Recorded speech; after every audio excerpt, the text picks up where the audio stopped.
you all to do, starting with you, is to give us a 2-3 minute introductory spiel, if you will, of what you want to share with us.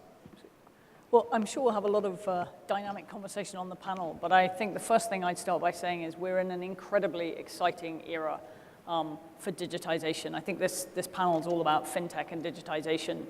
And there's a lot of talk about how things are moving, but I think it is moving fantastically fast, and I think the opportunities are immense. And most importantly, I think the opportunities are immense for changing the world incredibly positively. And I think you're already seeing huge innovation, particularly in global growth markets. And there are a number of reasons for that. The first is you're seeing mobile and smartphone explosion. You're seeing cloud computing becoming available at lower and lower cost. What those things do is they change the whole cost infrastructure for financial services. They mean that you can deliver new and different products at much lower cost than you could beforehand. The demographics of these growth markets are highly favorable. There are new people coming into the world all the time, and there's a younger generation of people coming into the workforce who are interested in how they can move things forward. If you step back for a second, there was a McKinsey report some time ago which just talked about India, and it said, what is the potential of digitization for India alone in FinTech and financial services? And they believe that there's a $70 billion uplift just from moving these ideas forward, just for one country. So I think that's just something to bear in mind. The only other thing I just wanted to call out was, I think it's Byte into the future or something strange like that. But this says this is all about disruptors. And the only observation I would make is that I think it depends on how you think about disruption. My observation of most of the innovation that we're seeing are these are disruptors in some sense, but they're builders. If you look at what people have done, they've started by filling gaps. They've taken unserved areas, needs that are unmet, things that are incredibly important which are not currently being addressed, which frankly is what great entrepreneurs should do. So to me, these are builders and not disruptors. And actually, if you look at some of the models emerging, they're convergent models and they're collaborative models. They're not oppositional, disruptive models in that sense.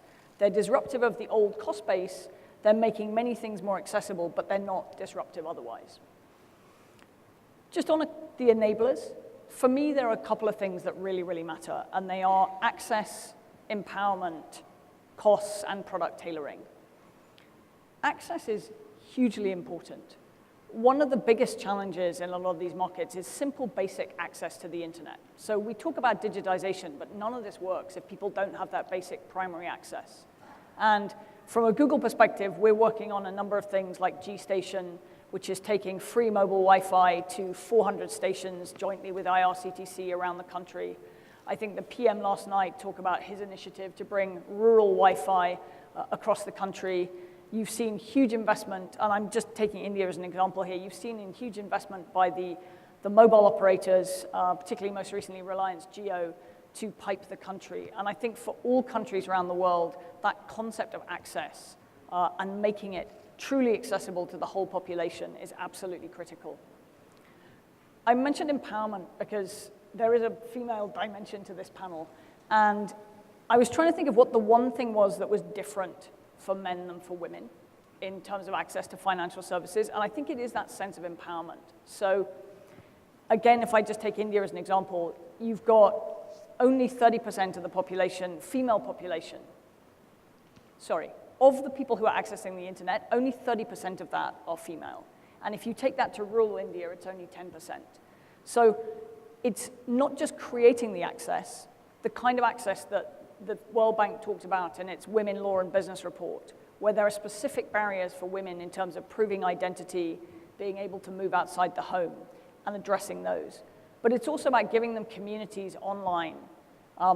Communities like our Internet Sati program, where women go out to villages. We've trained 30,000 Internet Satis to try and target already more than 70,000 villages. We hope half of all of the villages in India over the next couple of years together with Tata Trust. But this is about getting women to understand that they also can access the internet, so that there is one iPad, at least in the village, where women can learn new tasks, can learn to sell saris, can learn to build things. Finance is part of that, but it's an overall access piece. I think I've already mentioned costs, and The product tailoring is just one where I think this is a huge opportunity for entrepreneurs because every market is a little bit different. And the fantastic thing about digitization is you can tailor those products meaningfully. So in many countries in Africa, for example, funeral insurance is an incredibly critical thing to stop people becoming bankrupted around the death of loved ones. And digitization has enabled not only that product to be sold to the communities that need it, but enabled it to be sold in very small increments, so people can pay on a daily basis, rather than upfront for 5 years, 10 years, or a lifetime's protection. And it's that ability to tailor products by market on a lower cost base that I think will transform things. Good, thank you. Upasana, you're next. Okay, I'm going to take this occasion to spend a few minutes talking about FinTech disruption, but also weave in my personal story. Because I think the power of an idea and how we all treat ideas that we have is very important to the growth of entrepreneurship in this country. I do believe that India can give birth to many more entrepreneurs than it already has, and that in effect will bring the next level of economic growth in the GDP, et cetera, for the country. A large number of Indians today who get a college education, specifically in the tech or finance sector, end up joining large conglomerates or financial institutions. And the number of disruptors or startups starting up in this space, at least in the last 5 to 8 years that I have been in India, is still significantly lesser compared to other sectors. So I'll spend 2 minutes telling you my personal story, and hopefully it will inspire some more people to get started on their idea. In 2008, I was leading a very interesting and successful life in the Bay Area. I used to work as a product manager at PayPal. But I had this feeling that I could be doing more. I had already spent a few years in the US, and it was a very contrarian decision. I come from a family of Kashmiri Pandits who are too much into academia and studying and doing jobs and not starting businesses and not taking risks. So I fought with my family, didn't speak to my parents for 3 months, and I said, no, I'm going to move back to India because I don't want to work for a Facebook. And I want to build something that is more fundamental. The story is not as sexy for the next few months or years. I came back, I worked for a few non-profits in the microfinance sector, and I discovered that I did not have the right tools or skill set to build a financial service that can impact millions of Indians. So how am I going to do this? Why did I just move across the globe? How am I going to start up? Thankfully, I found my co-founder. We had the idea for MobiKwik, and I must say we were at least 7 years in the wrong place at the wrong time, because when we started out for the next 3 to 4 years, it was a struggle explaining to everyone why a wallet is needed, why a mobile payment service is needed in India. Almost everybody thought that it was a ridiculous idea. But, of course, I had a dream, and I knew that in 2016, Modi ji would make demonetization a dream come true. And, of course, consumer awareness for the digital payment sector grew, I would say, momentously. And since then, I think 100 million users have gone digital and have started paying digitally. 10 million merchants who were previously only accepting cash are now accepting digital payments. So I must say India is headed in a digital direction, and I must say that today my dream is validated, and I hope I will contribute a lot more to my country than what we already have. But I do want to inspire a few more entrepreneurs to get more dreams started, because I think that will bring immense economic growth to India. Thank you. Thanks for that, Upasana. Adil, you have a similar story. You're also returning. You were in New York doing boring management consulting, and then you came back to this. So, very good afternoon to everyone. It's great to be at the Global Entrepreneurship Summit. It's great to be in this room. Bank Bazaar started with a very singular vision. Our vision of the future is that access to finance would be 100% paperless. That people were just tired of having to submit 6 months bank statement, 3 years income tax records, driver's license, PAN card, in order to get a loan or a credit card or a mutual fund. With what was happening in the country today, with the fact that the government has encouraged the development of the India stack, with the fact that regulators are pushing for amendments in various acts, that the consumer today is ready to access financial products on their mobile phone. So our singular vision is that 3 years in the future, I will open my mobile phone. Any product I need, be it a banking product, an insurance product, or an investment product, that product will be available on the phone. I should be able to authenticate securely and privately using the Aadhaar India stack, and the product will be delivered to me in 5 minutes. And therein, we believe, is the real opportunity for India to leapfrog. The ecosystem exists. The financial institutions are driving more towards usage of technology. I think the investors are there. And we are trying to bring together all of the stakeholders and saying, can we build a collaborative platform where no matter which financial product is required, we can give it to the consumer in 5 minutes. And honestly, our belief at Bank Bazaar is that is the only way to take finance to the last woman or the last man.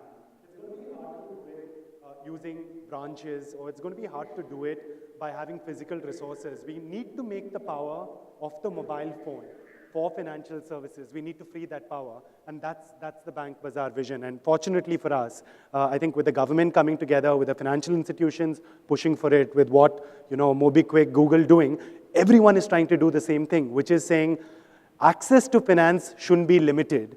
It should be on your mobile phone. I'll come back to this now. So before I engage our panelists in Q&A, I just wanted to share with you hopefully a broader perspective to the perspective that my panelists have brought to the table. All these three platforms that Diane, Upasana, Adil have talked about have relied on access through the smartphone. In India today, we have 90 million people, 900 million people above the age of 15. Of them, 250 million have unique smartphones.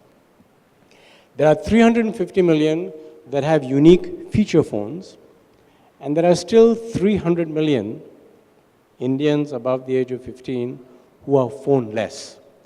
So as the youngest bank in the country, IDFC Bank, one of the questions we asked ourselves is, can we use the power of digital technology to reach the 300 million people who are phone-less? And the interesting thing is that there is a way of doing it that radically brings down the cost of distribution. Unless you bring down the cost of distribution, you cannot, on a commercially viable basis, deliver financial services to the phone-less.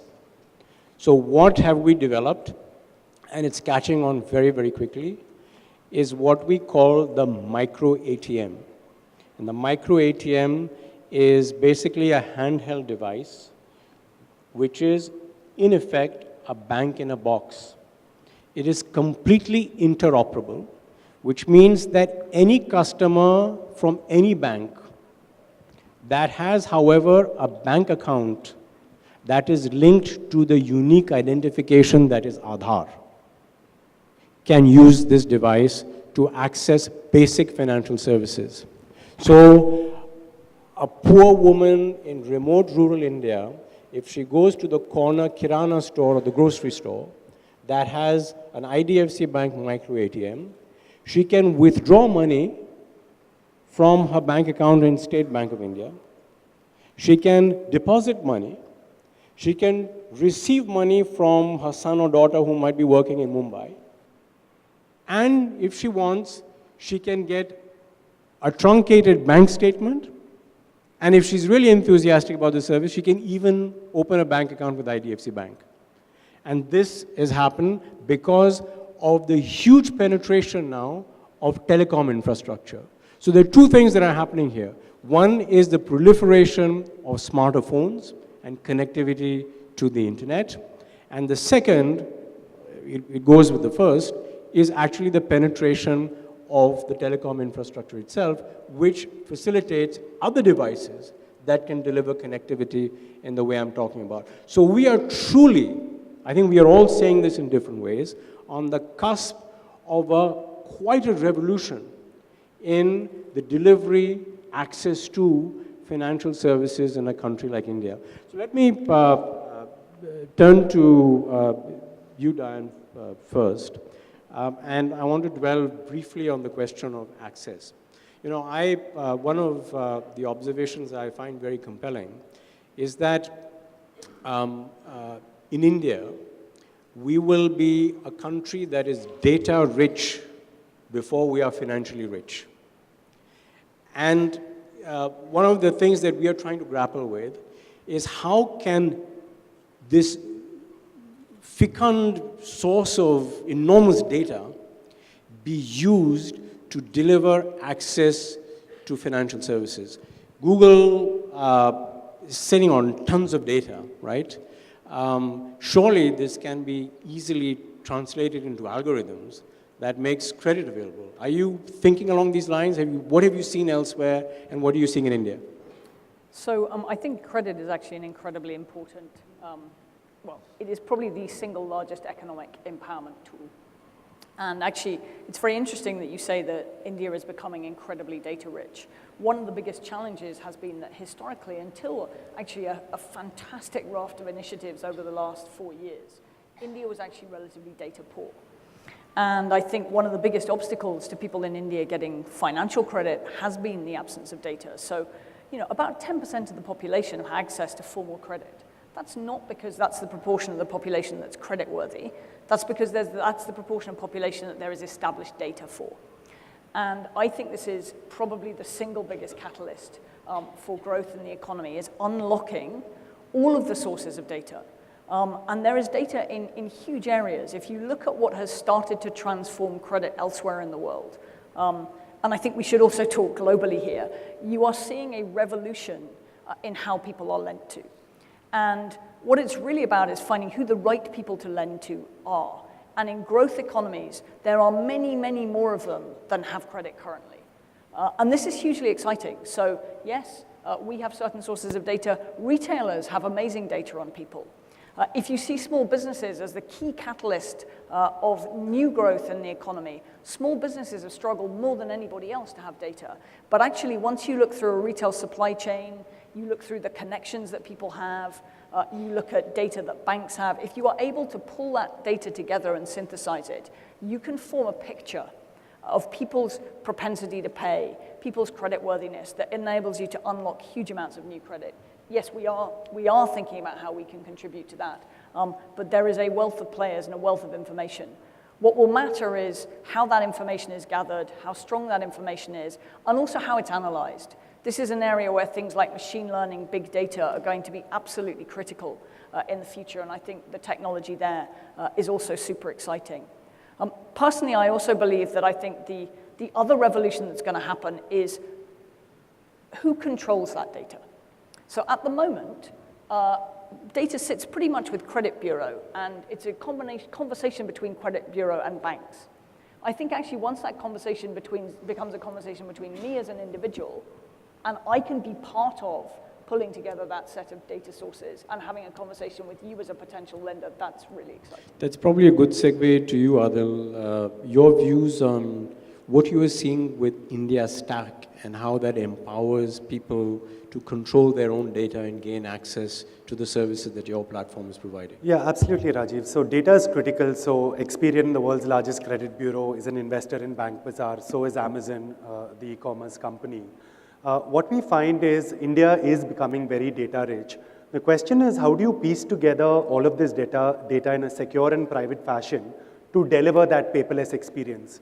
So back in the day when I came in and I said I wanted a loan, I had to submit my paper KYC documents. So imagine I'm submitting my driver's license, my ration card, and a copy of my utility bill. Now, a large NBFC even does, let's say, 1 million loans. You're talking about so many pieces of paper being transported and stored somewhere. The beauty of the India Stack, right, it provides a public good. So I think everyone in this stage actually makes use of India Stack. It's a public good wherein in 1 second I can do my KYC and not one document moves from point A to point B. So I think the opportunity is that this ecosystem has been created for us. I think what is required now is us to make use of this ecosystem to provide products that are simple and convenient for consumers. Actually, can you spend 30 seconds for people who may not be aware of what India Stack is? Just give us 30 seconds on what is India Stack. Right, see, from a consumer perspective, think of India Stack as a set of services provided by the government of India. So previously you had to wet sign a loan application or you had to wet sign a contract. India Stack allows you to e-sign it. So based on Aadhaar authentication, in a second, your digital signature is a substitute for your wet signature. So now paper doesn't need to move. In the past, to prove your identity, you submitted your passport, your driver's license, your PAN card. That was paper that's being transported, stored, audited. Now the entire thing can be done in 1 second. You give your Aadhaar number, you authenticate, your KYC is available with the financial institution. There are other features, for example, UPI, for example, DigiLocker. You can submit your utility bills or your graduate degree online because the issuer is putting it into a digital locker, which with your consent you can share with a financial institution. So think of it as a set of public goods that every single company in India is allowed to access securely based on consumer consent. This is very important, powerful. Do you want to share your experience with data sharing and what you call, what people call, it's not a very flattering term, scraping data from your customers for credit underwriting? No, so I think I will concur with everyone here on the panel that India is now becoming data rich instead of data poor. And you know what Diane mentioned, we are still one of the least credit penetrated countries in the world. And I would say that's a little bit of a shame because we are also one of the largest populations in the world. And I would imagine that a country like India would have at least more than 10% people credit worthy. So how data comes in, and I think the first thing to clarify is that just like people were questioning us when we were thinking about digital payments, I think financial services delivery digitally via mobile is also being questioned. But I think in the next 3 to 4 years, it will become evident that that is the way to go for India. And I would also like to say that the huge troves of data that are getting collected. So KYC via Aadhaar is one, which makes it really simple. I don't need to do any documentation, etc. Is one big step. Secondly, the whole credit modeling process, if I may say so very humbly, has been running on a single formula. I mean, it's just one of the 2-3 bureaus and that's it. I think there is huge opportunity for using data proxies there. And that is where players like us come in, and I think several other players who are collecting data from users with the consent of the users. Because those users actually want to get access to a personal loan. They might want to get access to a line of credit, a credit card. They may also want to learn how to invest their savings, all in a simple manner where they will not get bogged down by going into a branch. And you know, one of the things to be understood is that digital is a very equal platform. Yes. So when I walk into the bank, branch of any bank in India, depending on the clothes I'm wearing and depending on the language and confidence that I'm carrying, I will get treated differently. This is just a fact, although it's not very flattering, but digital cannot discriminate. So therefore, I think that data enabling people to find products and services that they would not otherwise easily get, and maybe not even at those price points because of the data. As an example, the data we look at is users' transactional data. What kind of transactions are people doing? Are they doing transactions repeatedly digitally? And then what else do we know about them? Because, for example, apart from KYC, based on the delivery of food, we may also know what their location is. And their app might also tell us their location. Various such data points add up, and I think will lead to alternative forms of lending models in participation with banks and financial institutions. And I hope that Google, Bank Bazaar, and my organization together, we will find ways of bringing financial services to more and more Indians. Just to add a fact to the observations about credit access in India, we nationalized our banks going back in 1960s, 1970s. With the idea that nationalized banks would increase access of financial services to the poor. Did you know that 3 months ago, this data from 3 months ago, 45% of all credit outstanding from the banking system went to only 300 companies. 45% of the credit, that's how concentrated credit allocation is from the Indian financial system. So this data availability should, we hope, we expect, in the very near future, open the floodgates for retail credit to the millions of small businesses and people who have hitherto not had access. So this is an extremely important point. The ancillary point to this is, you touched upon this, Upasana, is women. So digital financial services and particularly access for women. What are you seeing? You also had some interesting observation. I'll come to you in a minute. So as an example, a year ago, I would say the number of women transacting on MobiKwik was roughly 25 to 30%. No more than 30% at any given point in time over the last 7 years. In the last 1 year, post demonetization in November, the growth rate at which women have been adopting mobile payments is significantly higher. And so today I would say that every month the number of new users who are latching onto our platform, it would have at least 35 to 40% women. Now this is very different from all the stats that we had a year ago. And it's very encouraging also.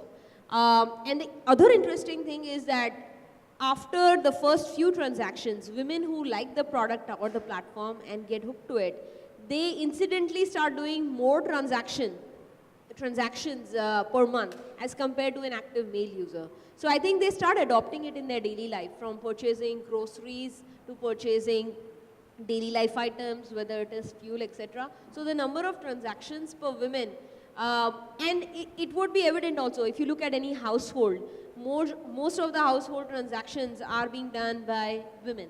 And this presentation of financial independence is very strong, and this is against cash on delivery, which was the previous sort of trend in India.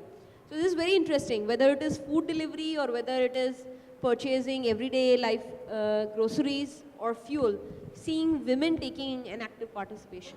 Adil, you're seeing similar stuff? Yeah, so firstly, we're seeing India going online, and I think it's thanks to Google, thanks to Amazon, right? So pre-demonetization, 9 million visits a month. Last month, 23 million visits in 1 month. India is going online. The proportion of women, right, is growing faster than the proportion of men. Now, people come to us for different reasons. We offer credit products, but also insurance and investments like mutual funds. A lot of women are coming in to get information, and one assumes that they're participating in that final decision as to which product to access. So we're seeing the proportion of women users actually increase over time, even though the base itself is increasing very quickly. Internationally, Diane, do you have any perspective? Yeah, I think, again, it's really your point about digitization not discriminating. If you look at the barriers for women, they've been around identity, mobility, and the ability to build some kind of credit history. The reason I pull in the last point is that actually there is a wealth of data internationally, and I'm sure you can all in the audience cite 20 or 25 different stats and papers on this, that on average, particularly at the levels of people who are not in the formal financial system now, women are better credit than men. They just have a much higher propensity to repay. So for the economy as well as for women, that's a really important thing to turn on. And what digital finance does is the identity piece, particularly in forward-looking markets like India, where I think India Stack is hugely powerful in solving some of those identity issues. If you can solve that, digital solves the mobility issue because the institution comes to you. You don't have to go to it. And if by whether it's using Taze, using MobiKwik, using Bank Bazaar, you build up a history of transactions, you build up a history of behavior, you can also build up that creditworthiness. So I think we are seeing a gradual inclusion of women on a much faster scale than we were. But there's still quite a way to go, I would call that. Yeah. I guess one more point I wanted to make on women and access. You raised it in a different way. But we see it particularly in rural geographies where at the best of times, whether it's men or women who are poorer, they are very intimidated in dealing with banks. So they are very, very reticent to step into a bank branch because of the way they're treated. So if you find a way of taking the service to them, to their doorstep, as is done in microfinance, or you take a device and you close the transaction at their doorstep, it is hugely empowering and brings in a very large number of people who otherwise, into the formal financial system, who otherwise would have to rely on the local money lender.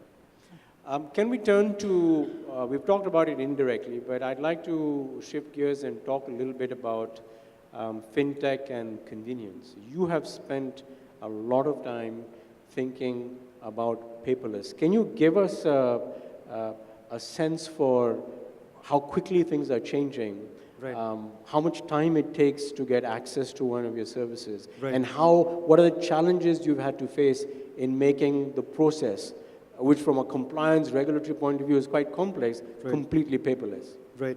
So the reason we're so passionate about paperless, right, is that the friction comes into play when there is a physical requirement.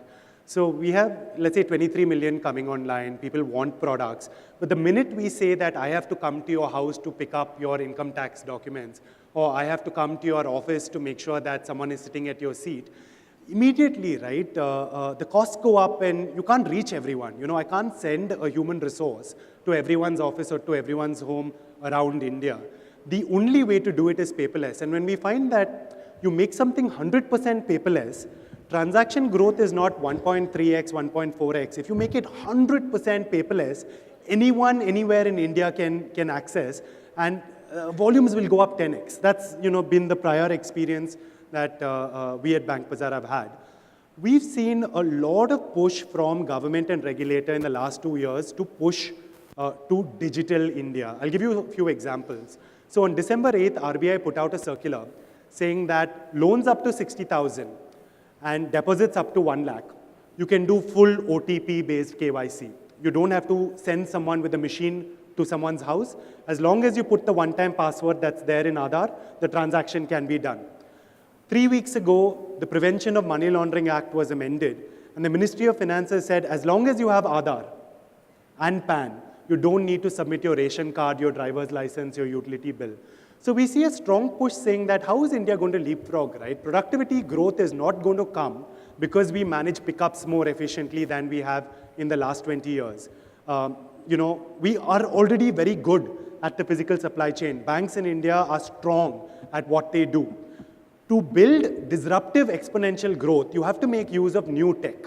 And given that the India stack is available, can we take all this and can we tell the consumer, rest assured, you will access the right product at the right price point, and your data will be managed securely, but I will give it to you in the comfort of your home in 3 minutes. Today, right, something very interesting is happening. You can buy a mutual fund on Bank Bazaar in 3 minutes. That's all it takes. You come in, you tell us how old you are, how much you make, you see the fund, you pay on a net banking or debit card, and you check out. 75% of the buyers of mutual funds on Bank Bazaar have never bought a mutual fund before. So I would argue, right, consumers are ahead of us. 75% of the people buying 100% paperless mutual fund have never bought a mutual fund before. I think the consumer is saying that give me extreme convenience, like what Amazon does or what Google does, and I will buy. And we're trying to provide that platform in partnership with our financial institutions. You have a perspective on convenience I think the and only, paperless? Sure, I mean, the only thing I'd say about the paperless point is that this requires ecosystem will. There's no individual player that can do this. So it's fantastic that we can all leverage that India stack here in India, but in countries where there isn't that will, it's much harder. So I think it's an area where it's great to have an example like India. We need to encourage regulators and governments around the world to think about how they can empower their societies by trying to push this. There are definitely risks and concerns, but I think increasingly there's evidence that those can be overcome in favor of How, if you could give us a minute on the US perspective on this, how rapid is the disintermediation of banks? So I actually think you don't see aggressive disintermediation of banks. And this is what I mean by the collaborative model. I think what is interesting about the emerging digital model is there are huge numbers of participants that have a role to play in the system. I suspect if I look at certainly I appreciate you are a bank, but the rest of the three of us probably have no desire to become a bank. Existential question. I think banks have a fundamental and critically important role to play in the future. And I don't think any of us have a kind of a thought that says that we are building something to disintermediate banks. What we are trying to build is an ecosystem where banks and consumers can interact more plurally and create more opportunities and more wealth for everyone. So for me, this isn't about disintermediation, and I don't think you're seeing disintermediation of banks in the US. I've seen no statistical or anecdotal evidence of that at all. What I have seen is more evidence that consumers have better information, more education, and they understand what they need to do. But the US is also less ahead of India than you might think. That's interesting. Basma? Yeah, I actually had a few points to add here. So convenience for consumers, I think, is the single most important thing. That is one of the reasons they want to go to digital. I mean, if you take an example of the US market, you have a POS machine everywhere. So paying with a credit card or a debit card is very convenient in the US. In India, it is not convenient. I would argue because, firstly, the number of acceptance points is not that large. I mean, there are about 35, 40 million merchants, and until recently, about 1.5 million, max 2 million, had a POS machine. So whereby, comes in the question of convenience. And to fill in that gap is where products like MobiKwik came in, where we said that how can we make it convenient for a user to pay using their mobile phone, because cash by itself is also not very convenient. Now, I'm coming to an angle here which tallies with what Adil was talking about. I believe consumer convenience for any financial service is going to be the key, especially via the digital distribution route. And the reason convenience and how it is being understood by others, I'll give you an example. So we continue to do what we were doing for the last 7-8 years, which is get more users on our platform, get merchants to accept MobiKwik via QR code, and thereby build our payments network.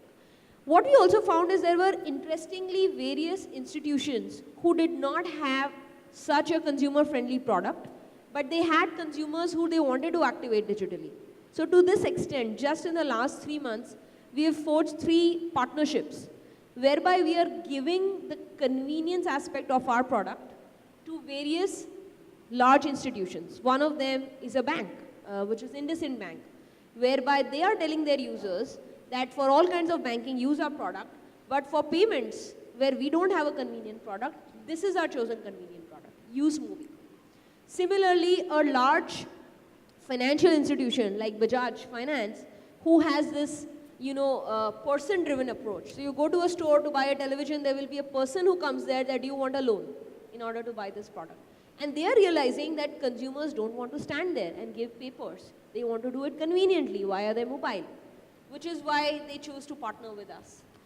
And last but not the least, a telco like BSNL, which we know is a government-owned telco, and provides connectivity in parts of India where no private player goes. And that would be, all the borders where our armies are, protecting the borders of the country, whether it is a Ladakh or whether it is Northeast. Now, an organization like that also wants to provide convenience to its users, and it realizes that it must either build that product or it must find a convenient product to partner with. And these were examples I was trying to bring to the table, that there is opportunity for partners in the ecosystem to work together with the single goal of providing convenience to the consumer, because that will bring more and more users into the digital ecosystem. So the only thing I'd add to that is I think it's about convenience and trust. You have to have trust in the system as well, and I think that's why you see a variety of players there, because different players have different levels of trust, and that's also why you'll see a number of players resisting. I think the other point is, when you think about other countries, particularly global growth markets, it's exactly the point that Prasanna's making, which is that there are different problems to solve. So Europe and the US has relatively convenient channels as they exist. What we're talking about is that gap filling, that building task And a lot of the problems are different, and so the solutions need to be different. And there is that opportunity to leapfrog, as you say, to move directly to digital payments from your bank account without needing to go through the plastic card, the whole iteration of how you think about it. And I think that's different here, but it's also different in the other growth markets you see in Africa and the rest of Asia. And you see how WeChat's evolved in China, WeChat or Alipay. There's essentially a parallel system of finance that's very different. Maybe I can bookend this discussion on convenience and FinTech with the importance in financial services of regulations. So one of the reasons why delivering financial services is so inconvenient for customers is that it is very heavily regulated. The central bank, the Reserve Bank of India in our case, requires all kinds of validation, proof of identity. It's called Know Your Customer, KYC processes that are very onerous. And for good reason, because they want to prevent fraud, they want to prevent all kinds of money laundering, all kinds of things that they need to worry about.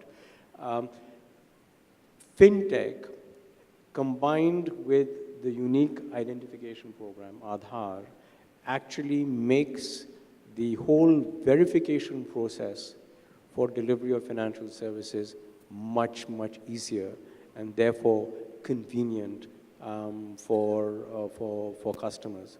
We are hoping that in the not too distant future, we will move from this thumb impression or fingerprint-based verification to something that will be even more reliable, and that is iris-based verification. So that's, I think it's not a sci-fi future. It's coming very soon. Let me turn briefly to the third aspect that I wanted to cover on this panel, and that is with convenience, with greater access, there is a price that customers have to pay, and that price is arguably sharing of data. That price is intrusion into privacy. As some of you may know, there is a case that has gone up all the way to the Supreme Court in India, which is precisely contesting on the basis of protection of privacy, the right of companies and banks to seek information. I want to hear the voice of your customers. What do they think you believe about privacy and this trade-off? So I think, when it comes to information security and privacy, it's something that you always have to be very watchful of and stay abreast of changes in the regulatory environment. So just yesterday, the Justice Sri Krishna Commission put out a 240-page white paper on the new draft data protection law. So I think they've asked for comments from all stakeholders by December 31st, and they've built it on the 9 principles of how data should be managed. Who is a data controller? Is consent obtained? Is it used only for the purpose for which consent was obtained? I think that law is going to become the guiding act, right, under which privacy is going to be managed. On our side, what we do is adopt global best practices to secure customer data. So what does that mean, right? So it starts from the fact that you get Information Security Management System certified, ISO 27001. You have an information security practice within your institution, which is constantly keeping abreast of what's happening out there with the hackers, what's happening that you need to stay abreast of in terms of a bug. And thirdly is make use of best in practice external auditors, right? So I think the very quality external auditors who do vulnerability assessment, penetration testing, work with what's out there to lock the data down. I think what we're finding, right, the Indian consumer is saying that if I trust that your brand is protecting my data and using that data for the sole purpose that I've consented, I'm willing to engage with this brand. So why do I say that, right? When we provide consumers, and we get a lot of consumers to the website, saying, do you want to go down the paperless route in a secure fashion?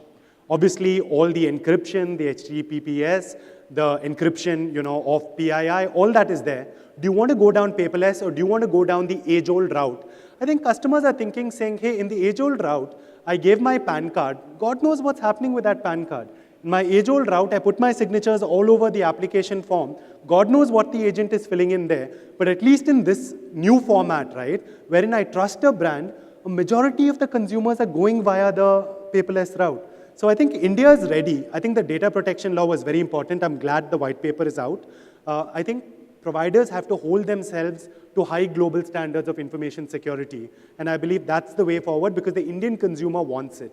And the Indian consumer is ready for it. Asna, you have any comments on this? Actually, I completely concur with what Adil said, is that, see, some myths get formed because of wrongdoing of, let us say, one or two corporations. But I think largely, if companies that are trusted by thousands or millions of users ask for the consent of the user in order to get some service in an easy or cheaper fashion for which the user is willing to give consent, I think there is no harm in doing that. I think a large number of Indian users are now willing to give consent because they want cheaper services, they want faster services, they want convenient services. I think there are one-offs where misuses have happened, and there are one-offs where a user is very, I would say, stringently concerned about his data, where that user should have the right to not give consent. And therefore, that user's data should never be, the dots should never be connected. I think so long as it is done in a proper manner, I would argue that the fact that my Aadhaar links my identity to my mobile operator, to my bank, to my wallet, to my insurance, to my mutual fund, I think this is like building an identity like a social security number in the US, which brings efficiency to the entire system. So I think we have to move towards a digital identity, and I think it will benefit. As far as privacy comes, I think users should have a right to say no, and that's my view on that. And I wanted to press you on this. Google, the giant Google, is it your sense and experience that people are more willing to trust the brand than they are willing to trust their government with their data? So, I have no comment on how people around the world are willing to trust their governments. I do know that it is the absolute lifeblood of what we do. So there is nothing more important than trust, security, and privacy to Google. And it is the only area, no matter what you're doing in Google, where there is no possibility for any latitude at all. And when we think about user data, we think about three things. The first is very similar to Adil, but I think even more so, security. You have to be confident that whoever is holding your data is holding it securely. So for us, we believe we're the world leader in security. That security is absolutely paramount. The second is trust and transparency. And this is, have you given your consent for that data to be used? We try to be extraordinarily clear what data we're going to collect and what we're going to use it for. And we look at those permissions continuously, and people give them continuously. And the third is control. I'm not aware of anyone else pretty much globally who will let you do this, but if you wish to erase all of your data from Google, you can. So you have complete control over what data is used. You can go into your settings at any time. You can change the permissions. You can change what data is used. And you can choose to be permanently forgotten forever. You can wipe everything out. And I think those three things will be critical for the future. It'll be about security, it will be trust and transparency, and it will be control. And I think, as both of you have mentioned, people will need to be confident in those things in order to trust organizations with their data. Then we have a few minutes left, so I just wanted to do one last round on the last theme, which we didn't have time to discuss before. I was going to say, in terms of sharing, the gentleman at the back is happy sharing his entire phone call with us, so obviously low on data, but... Right. What I was going to ask is for us to reflect a little bit. In this rapidly changing field, there are obviously gainers and losers. What has been your experience with people who have been disrupted by your business model? How hard have they made life for you? So we have a very collaborative go-to-market approach. So if you ask any of our financial partners, be it banks or insurance providers or mutual funds, what we're saying is, what do we bring to play, right? We have a trusted consumer brand. So there are 23 million people coming to the site or visiting the site every month. And we built the technology so that you can securely deliver a financial product. However, we don't manufacture our own product. So we're saying the technology to deliver paperless is not trivial. It's extremely complex. It's very difficult. we've invested in building it, and we have the consumers. Why don't you now offer your product in a paperless fashion so that everyone benefits? So I think we've been very, very careful to work in a collaborative fashion with our financial partners. So I can very confidently say that our bank partners are constantly pushing us, saying, Bank Bazaar, you're bringing me. So here's an interesting statistic. 80% of the applicants on Bank Bazaar to our bank are new to bank. So we get pushed saying, can you grow faster? So it's been very, very collaborative. And I don't think from the financial institution, at least, anyone's pushed us down. What is your experience? Well, I don't think we have displaced, the space for anyone because, we are not trying to be a bank. We are not trying to be a financial institution. And we are not producing any products ourselves either. What we believe we are doing well is digital distribution of financial services. So we started with payments, where if I may say that of the 65 million people today who use MobiKwik, many of them were bank customers but were not actively transacting digitally. So therefore, we have not displaced the market for everyone. In fact, whoever gave them a bank account and a debit card is earning interchange by them adding money in a wallet and then using it in thousands of merchants where previously they were not able to use it. Similarly, when I look at other financial services, like Adil said, we are not looking at building our own lending products or insurance products. But what we do believe is that we will work deeply, strategically with the producers of those products, whether they are banks or financial institutions, and enable them to reach digitally many more users than they would have directly reached. So you're both being very polite. I won't. That's truly what I believe. I'll skip Google because you're the biggest disruptor of all time, arguably. I don't think that's true. I think we believe passionately that collaborative models and open ecosystems are the only way to survive. And I think for everything we're talking about here, and actually this is a really important point, I think the point about digitization of finance and all of the products we're trying to build, it is about growing the pie and increasing the number of people included. It is about filling those gaps. It is about reducing the costs. There are no sort of redundant players in the ecosystem unless there are sort of intermediaries who are inefficient. So it's good. I think it's traditional bankers needn't feel insecure. They shouldn't. This is genuinely about growing the pie, and I think if we can do that, we make the world a better place. So maybe we should, we have several minutes still, but I'd like to open up the discussion to the audience. This gentleman up in front, you've been waiting patiently. Hi, so my name is Shreyans and I have a finance company. So you guys have spoken eloquently how digitization is going to maximize delivery of credit. Now my question is, what happens when the borrowers don't repay? Now in India, we have a major problem with the legal system. So lenders don't really have real access, real judicial remedy. Add to that situations like where election times, politicians incite borrowers not to repay. So what happens then when so much money is being pumped down? So Mr. Lal, probably as the only lender on the table, you could take that up. Yeah, maybe we'll take a couple of questions, then we'll respond to them. Anybody else has a, yeah, gentleman here? I'll come to you in a minute. Yeah, thank you, Lal. At the outset, let me congratulate Upasana and Adil. Adil, this is a question to you. We have witnessed what has happened in Bangladesh, Muhammad Yunus, and the microcredit. We have been talking yesterday and today also about the women empowerment and what is happening in rural India. So, okay, Muhammad Yunus has done on foot, on paper perhaps, but now we have the advantage of FinTech. So what do you see in future? What is going to be the penetration for the microcredit in India? Because my understanding is we have not been really that successful as far as microcredit is concerned in India. Okay, let's take these two questions and we'll come back for a second round. I think he's This gentleman you had? Yeah. Yeah. Then we're done with the first row, we can move back. Yeah. Thank you. Hi. Okay, so perhaps my question is very specific, but I work on making entrepreneurship more accessible for people with disabilities. And I'm curious, from a finance perspective, people with disabilities are one of the largest unemployed minorities in the world. They're also one of the poorest in the world. And so from a and this is a major financial crisis. I mean, collectively, as people with disabilities, we influence over $9 trillion. That's a complete untapped resource.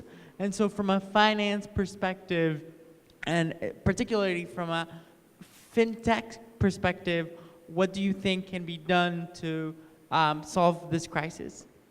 Okay, we'll take these three questions. I'll start with yours, and then I'll ask my panelists to join. On collections and what happens in a digital world, actually, I think we'll have to, my view is that we'll have to change mindsets on how we penalize customers that are non-performing or do not pay back. And I think the future is that most likely digital access to credit products will happen in stages. So as a new customer, it's not as if you want a 10,000 rupee loan, you'll get one. You will probably start with 500 rupees, see how you behave, go to 1,000 rupees, go to 1,500 rupees.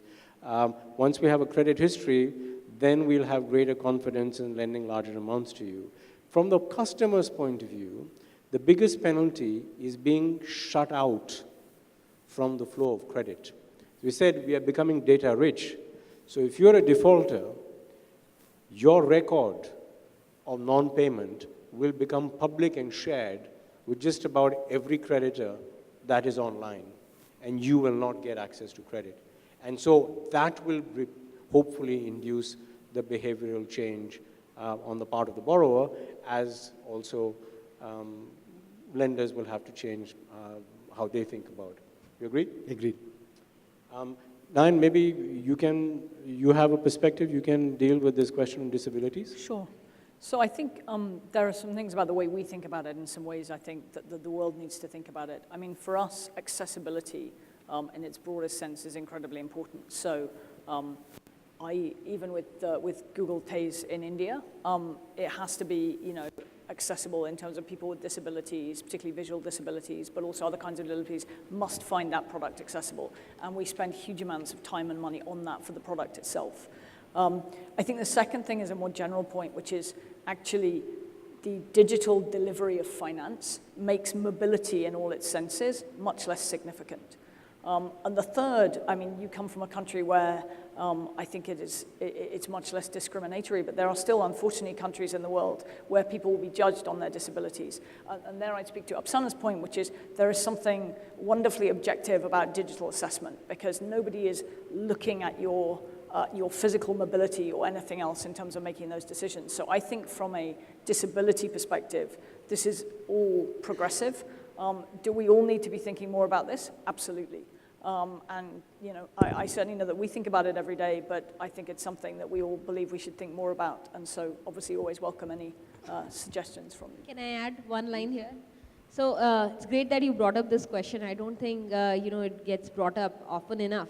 And thanks to Google and Android, I'm very humbled and proud to tell you that we've been using the talkback and accessibility features of Android since day one, so that MobiKwik can be used and is used by a lot of visually impaired or disabled users. In fact, one of them is a professor at the university in Delhi, and he wrote us a raving review once when we changed the app, upgraded the app, and something broke. And he wrote us a long email telling us, why did you do this? It is hampering my life, and so many others. He actually had a Google group around it, and so we promptly fixed it. Last question is on this micro finance sector. So I believe that from the types of devices that we are talking about, the cost of delivering microcredit to communities will come down. It will take time, but that will happen. In the meantime, though, this community of people, let's call them the phoneless, are actually benefiting from the digital revolution in finance because of the connection now that is being made between cash benefit transfers and the subsidies and other government transfers that this community of people actually receive. I can tell you from our own experience of IDFC Bank in Andhra Pradesh, actually. In 12 districts now we've done this. We've rolled out cashless PDS in pension payments using the micro ATM device. And it's been hugely successful because what happens is that the customer no longer has to go to a bank branch to collect their pensions or doesn't have to retrieve cash in order to buy their ration food from the PDF store. As long as they have a bank account linked to their Aadhaar identity, they are able to receive payments from government directly into their bank account and withdraw from the micro ATM that is in their community. We can go for one last round. Sorry, of Raji, questions. can I just add one thought on that? I think not only does digitization actually reduce the cost of delivery, which means that microcredit can genuinely be given in lots of different circumstances, even to people who wouldn't previously have received microcredit, they can build up from very, very small amounts, which fundamentally transforms who can access it. But also there's a community dimension that you can actually create through technology as well. I talked about the Internet Sati program. A lot of those women are opening bank accounts for women in the villages, and they build a network and community. And in terms of community borrowing, you can have both an online and offline community that mirror, and that again reinforces the positive microcredit cycle. Second round of questions, anybody? Yeah. We'll try with this lady. We have to be gender neutral at least. Hello, hi. This is an amazing session, first of all. So my question is for the entire panel, I guess. So like you mentioned, there are still 300 million people above the age of 15 who are phone-less, right? And then you mentioned that how access to smartphones is essential to reap the benefits of digital technology. So why do you think what are the barriers and how do you think financial technology can address those barriers in terms of reaching the remaining, I mean, it's possibly definitely more than 300 million, that's just above the age of 15. How do we reach those people who don't even have access to smartphones? How can they even imagine reaping these numerous benefits? Yeah, okay. Do you have a question? Yeah. This is actually now we covered the security and then trust issues with the payments, and then we covered the payment issues also, micropayments and all. Now, what is the next big concern that we need to address in terms of FinTech? Like now the equitable distribution and then number of factors that we need to look forward, enabling everybody to be in the same place. We'll take one more question. The gentleman at the back. Hi, Badal Malik. I lead an organization called Catalyst. Yeah. We do experimentation on last mile digital finance. I wanted to bring this back to customers, right? So it seems to me like you had banks that provided a whole portfolio of services, but didn't really deliver them very well. And then you have kind of like these startups that specialize in disrupt and specialize in these compartmentalized, financial services. If I come back to the consumer, and particularly semi-literate, illiterate consumers, the vast majority of the country, they don't compartmentalize their finance, right? They are actually looking for intuitive money in, money out, simple management of their finances. So volatility management. I'd love to understand kind of how do you guys think about that is that a trend that will go into the future? Are you already doing some of that in your services, et cetera, et cetera? All right.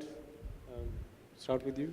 Okay, so I'll answer the question on the next big idea. So at Bank Bazaar, what we feel is 2016 and 17 were the years of cashless. So demonetization happened. We saw the big uptake. We saw UPI come in. We saw new products, a lot of traction for UPI. We believe that 2018 will be the year of paperless access. And we see these as two sides of the same coin. So one side is how do I pay you? And how do I do it cashless? But the other side of the coin is how do I access financial products, be it an insurance, be it a mutual fund, be it a credit product. So we think the next big idea, right, that's going to sweep through India in 2018 is going to be making sure that that financial product is available to every citizen on their mobile phone, paperless. So I think that's the next big idea. I just want to address the point about the 300 million. I think we have this curious idea that device ownership has to be singular. And I actually think the important thing here is combining community with device. And there are some great examples. So there's a group of, this is now several years ago, but a group of African fishermen in Mozambique got together to buy a phone between them. in order to be able to work out what the market price was for fish at a certain time and whether they could afford to get it to market, what type of fish they needed to catch. And it transformed the lives of that African fishing group. I think their income went up sort of 400% on average. And more importantly, a whole bunch less fish was wasted. But they did start with one phone between about 50 fishermen. In the Internet Sati program I was talking about, you have no more than one iPad device for an entire village community. But it's perfectly possible for people to share that, for one person to administer it. So I think we shouldn't assume that a device has to be singular.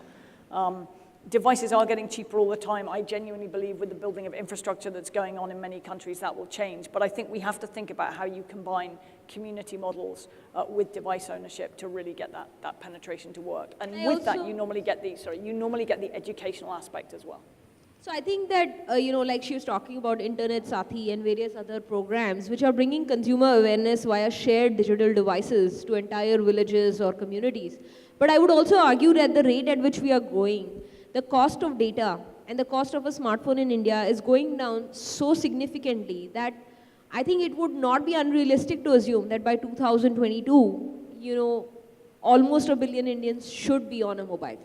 Whether or not they are using all the services of the mobile might be secondary, but I think a vast majority of Indians will have a mobile in the next 5 years or so. I just wanted to add to this. So it's not just about the smartphone device. It's the telecom infrastructure. If the telecom infrastructure is available right to the last mile, then it is possible to reduce the cost of delivery of financial services using digital technology, not necessarily through a smartphone that is owned by the customer. So the biggest cost for banks and brick and mortar companies that deliver financial services is the cost of the branch. If I'm able to dispatch a sales force that carries a handheld device that effectively is able to conduct a transaction or 90% of all banking transactions in the field, then you can do community banking at much greater scale and significantly lower cost than the traditional branch banking. This is what I was trying to explain in my description of the micro ATM. This is happening. It will take time. So there will be convergence. The cost of delivering services because of more productive infrastructure will come down. Second, from the customer's point, the cost of the device itself will come down. And hopefully, that will lead to much wider access. But it will take, 7 to 10 years, is my guess. I think we have to bring this session to an end. Sorry, should we just address the question quickly at the back there Last about question. products? Users are the heart of everything. So users and customers are everything. That's what we all live for.